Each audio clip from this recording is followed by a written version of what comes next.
Am I the only one not feeling solar opposites? I don't know what it is. It has the makeup of being a goated series like Rick and Morty, but somehow it just feels like it's missing something, and I can't quite put my hand on it. It checks all the boxes. Dark humor, check. A super creative story that's like an idea roller coaster, starting one way but ending in a completely different, unpredictable, but credible, mindfuckable way, check. An evil, not so evil genius, check. Some lovable side characters, check. A kind of feminine best friend that the MC pretends to hate, check. It honestly kinda parallels Rick and Morty. It has the same creator, but for some reason, while watching it, it just seemed to somehow falls short.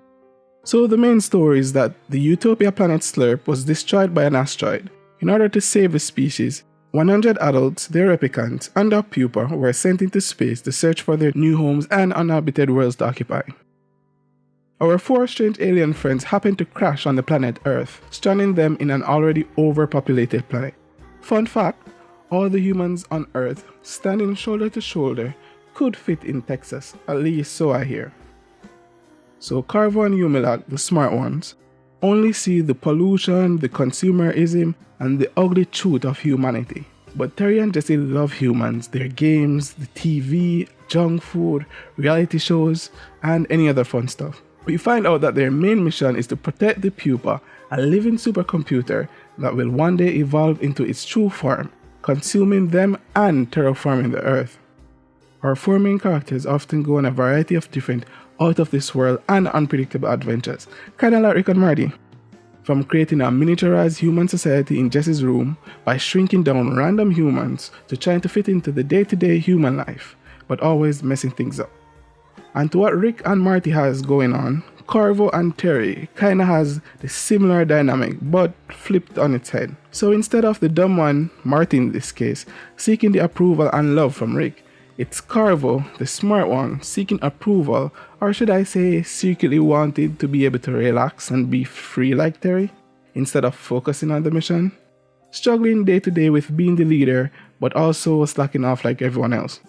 While Terry doesn't even remember what his mission is.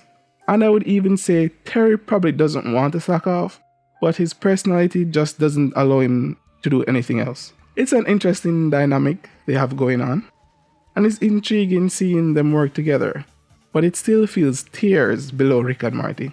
It just doesn't have the back and forth that Rick and Morty has, although it definitely has the dialogue, but something just feels off.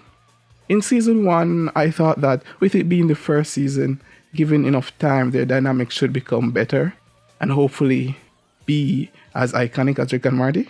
It did improve in the later season, but it still falls short of the legendary duo.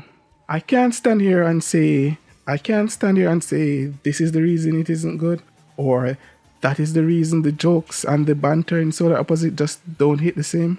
Looking at the series objectively, it has all the building blocks that are needed for being great, or even greater than Rick and Morty, but I just can't put my finger on it. I just don't know why it falls short.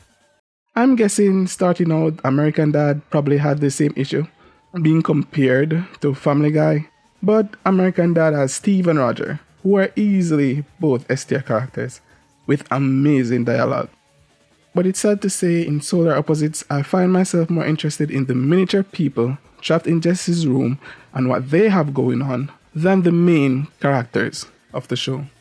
And I don't know why. I'm going to rewatch it and see if I can find the answers. Let me know in the comments if you think it's a good show, and if not, where do you think they really fell short?